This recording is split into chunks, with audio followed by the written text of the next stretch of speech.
कथा भगवत ज्ञान में भगवान श्री कृष्ण ने कहा, मुझे सब नहीं जान पाते हैं। जय श्री राम मित्रम, मैं नीतू पांडे यूट्यूब चैनल पर सबका स्वागत करती हूँ। इस कथा का वर्णन भगवत गीता में मिलता है।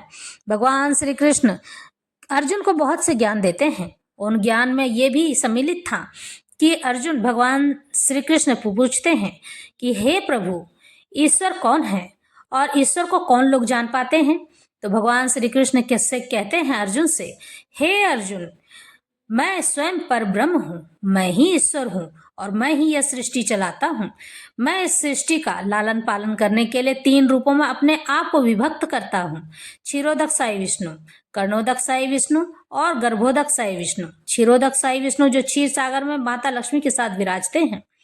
कर्णोदक साई विष्णु जो हर मनुष्य के नाभि में मेरी ऊर्जा स्थित रहती है, जो आत्मा कहलाती है। और गर्भोदक साई विष्णु मेरे गर्भ में ही सारा ब्रह्मांड है। जो इस बात को जान जाता है वह मुझ तक पहुंच जाता है। लोग कहते हैं भक्ति करना आसान है, तपस्या करना आसान है, प्रभु की उपासना करना आसान है, लेकिन सच बात तो यह है कि मेरी भक्ति करना उतना भी आसान नहीं है। मेरी भक्ति करना अत्यंत कठिन है। साधु बनना उससे भी ज्यादा कठिन है। मोह माया को त्याग कर अपने परिवार को अलग किनारे रखकर मेरी भक्ति, मुझसे प्रेम कर लेना सबसे ज्यादा कठिन है। मनुष्य को सबसे ज्यादा परेशानी अपनों से ही लड़ाई करने में होती है, जैसा कि तुम अभी चल रहे हो और अपने को देखकर ही युद्ध करने के बजाय अपने शस्त्र को नीचे रख दिए हो। हे अर्जुन, उठो, जागो, देखो और मोह को त्यागो। मैं सब मनुष्यों से यही कह रहा हूँ। यह भगवत ज्ञान जन जन तक बाद में आने वाले समय में पहुंचेगा, ताकि लोग अब मोह माया से ऊपर उठकर मुझ तक पहुंच सके। मैं लोगों को जगाना चाहता हूँ इस भगवत ज्ञान के माध्यम से। हे अर्जुन, तुम जो सोचते हो ना कि भक्ति मार्ग सरल और सुगम है, बल्कि सच तो यह है कि भक्ति मार्ग सबसे ज्यादा कठिन है, क्योंकि मनुष्य दिन दिन रात रात मेरी भक्ति में जलता है, तपता है, विरह की अग्नि में रोता है। इस तरह से उसके आंसू सूख जाते हैं, लेकिन मैं फिर भी नहीं मिलता हूँ। जन्मों जन्मों तक, एक जन्म दूसरे जन्म, दूसरे जन्म से तीसरे जन्म तक वो तपस्या करता है। उसके बाद कहीं जाकर मैं उसे अंत में मिलता हूँ और कुछ ही क्षणों में मिलकर उसे मुक्ति दे देता हूँ। हे अर्जुन, जिस घड़ी तुम मुझे जान जाओगे उस घड़ी कुछ भी जानना शेष नहीं रह जाएगा, क्योंकि मुझे जानने के लिए युगों युगों तक मनुष्य को प्रतीक्षा करनी पड़ती है। एक आत्मा बहुत सी युगों तक अपने आप में विचरती रहती है, तब जाके कहीं मैं उसे जन्मों जन्मों के बाद मिलता हूँ, और फिर मिलता ही नहीं, मैं उसका उद्धार भी कर देता हूँ। मुझे पाना इतना सरल भी नहीं है। मैं जिसे मिल जाता हूँ मैं बस उसका हो जाता हूँ। हे अर्जुन, जो भी मनुष्य मुझे भजेगा, मुझसे प्रेम करेगा, वो मेरा हो जाएगा, और मैं अपनी चीज किसी को नहीं देता हूँ। जिस पर मेरा अधिकार है मैं उसे अपना बना लेता हूँ।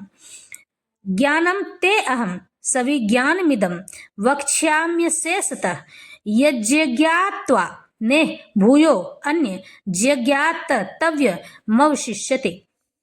अब मैं तुमसे पूर्ण रूप से, पूरे तरीके से व्यवहारिक यानी कि संसार में रहने वाले दिव्य ज्ञान कहूंगा। इसे जान लेने पर तुम्हें और कुछ भी जानने के लिए शेष नहीं रह जाएगा। संपूर्ण ज्ञान में प्रत्यक्ष जगत यानी कि जो सामने जगत है, इसके पीछे काम करने वाली आत्मा, इन दोनों के मिलन से सम्मिलित है। यानी कि मनुष्य का देह या शरीर और आत्मा दोनों मिलकर ही इस संपूर्ण ज्ञान को प्राप्त कर सकते हैं। यह दिव्य ज्ञान है। भगवान ज्ञान पद्धति से बताना चाहते हैं, क्योंकि अर्जुन उनका विश्वस्त भक्त तथा मित्र भी है। चतुर्थ अध्याय के प्रारंभ में इसकी व्याख्या भगवान श्री कृष्ण ने की है और उसी की पुष्टि यहाँ पर हो रही है। भगवत भक्त द्वारा पूर्ण ज्ञान का लाभ भगवान से प्रारंभ होने वाली गुरु परंपरा से ही किया जा सकता है। इसलिए मनुष्य को इतना बुद्धिमान तो होना ही चाहिए कि वह समस्त ज्ञान के उद्गम को जान सके, जो समस्त कारणों का कारण है और समस्त योगों में ध्यान का एकमात्र लक्ष्य माना जाता है। जब समस्त कारणों के कारण का पता चल जाता है तो सभी ज्ञेय वस्तुएं यानी कि होने वाली वस्तुएं ज्ञात हो जाती हैं। उन्हें पता चल जाता है कि ये कौन सी चीज है, और कुछ भी जो दिखाई नहीं दे जाता है। वेदों का मुंडक उपनिषद कहता है, कस्मीन भगवो विज्ञाति सर्वमिदं विज्ञातम भवति, यानी कि कौन सा चीज ऐसा है जो हमें ज्ञात हो जाता है और कौन सा चीज सब चीज ऐसा है जो हमसे छिप जाता है। मनुष्याणाम शस्त्रेषु कश्चिदहतति सिद्धये यत् तामपि सिद्धानाम कश्चिन माम वेत्ति तत्वतः। कई हजार मनुष्यों में से कोई एक सिद्धि के लिए प्रयत्नशील होता है, मेरी तपस्या के लिए प्रयत्न करता है, और इस तरह सिद्धि प्राप्त करने वालों में से बिरला ही कोई एक मुझे वास्तव में जान पाता है, और जो मुझे जान जाता है उसे और कुछ जानने की आवश्यकता नहीं होती है। मनुष्य की विभिन्न कोटियां हैं, विभिन्न अवस्थाएं हैं, और हजारों मनुष्यों में से शायद बिरला मनुष्य ही यह जानने के लिए रुचि रखता है कि आत्मा क्या है, शरीर क्या है और परम सत्य क्या है, परमात्मा क्या है। सामान्य तौर पर मानव आहार, नींद, भय और मैथुन जैसी पशु वृत्तियों में लगा रहता है, और मुश्किल से कोई एक दिव्य ज्ञान में रुचि रखता है जो ईश्वर को जानना चाहता है। गीता के प्रथम 6 अध्याय उन लोगों के लिए हैं जिनकी रुचि दिव्य ज्ञान में, आत्मा, परमात्मा तथा ज्ञान योग और ध्यान योग द्वारा अनुभूति की क्रिया में तथा पदार्थ से आत्मा के पार्थक्य को जानने में लगा है। लेकिन कृष्ण तो केवल उन्हीं व्यक्तियों द्वारा ज्ञेय हैं जो कृष्ण भावना भावित हैं। उन योगी निर्विशेष ब्रह्म अनुभूति प्राप्त कर सकते हैं, क्योंकि कृष्ण को जानने की अपेक्षा यह सुगम है। कृष्ण परम पुरुष हैं, किंतु साथ ही वे ब्रह्म तथा परमात्मा ज्ञान से परे हैं। योगी और ज्ञानी जन कृष्ण को नहीं समझ पाते हैं। यद्यपि महानतम निर्विशेषवादी मायावादी शंकराचार्य अपने गीता भाष्य में स्वीकार किया है कि कृष्ण ही भगवान है, किंतु अनुयायी इसे स्वीकार नहीं करते हैं, विरोधी उन्हें स्वीकार नहीं करते हैं, क्योंकि भले ही किसी को निर्विशेष ब्रह्म की दिव्य अनुभूति क्यों न हो, कृष्ण को जान पाना अत्यंत कठिन माना गया है। कृष्ण भगवान समस्त कारणों के कारण कहते हैं। आदि पुरुष गोविंद है, ईश्वर परमः कृष्ण, ईश्वर ही परम कृष्ण है। सच्चिदानंद विग्रह, अनादिरादि दीर्घवो विंद, सर्व कारण कारणम, यानी कि सभी कारणों के कारण भगवान श्री कृष्ण हैं। श्री कृष्ण ही ईश्वर हैं और सच्चिदानंद विग्रह परम स्वरूप हैं। कहते हैं कि यद्यपि अभक्तगण यह घोषित करने में लगे रहते हैं कि भक्ति का मार्ग सुगम है, यानी सरल है, किंतु वे इस पर चलते नहीं हैं। यदि भक्ति मार्ग इतना सरल है तो जितना अभक्तगण जो कि भक्ति नहीं करते हैं तो फिर कठिन मार्ग को क्यों ग्रहण करते हैं, सामाजिक जीवन में क्यों जीते हैं। वास्तव में भक्ति मार्ग सुगम यानी सरल नहीं है। भक्ति के ज्ञान से हीन अनधिकारी लोगों द्वारा ग्रहण किया जाने वाला कहने वाली बातें भक्ति मार्ग भले ही सुगम लगती हो, लेकिन जब विधि विधानों के अनुसार दृढ़ता पूर्वक निश्चय करके इसका अभ्यास किया जाता है तो मीमांसक दार्शनिक इस मार्ग से च्युत हो जाते हैं, पूर्ण हो जाते हैं। श्री रूप गोस्वामी अपनी कृति भक्ति समृत में लिखते हैं, श्रुति स्मृति पुराणादि पंचरात्र विधिम विना एकांत की हरेर भक्तिर रुत्पातात यैव कल्पते।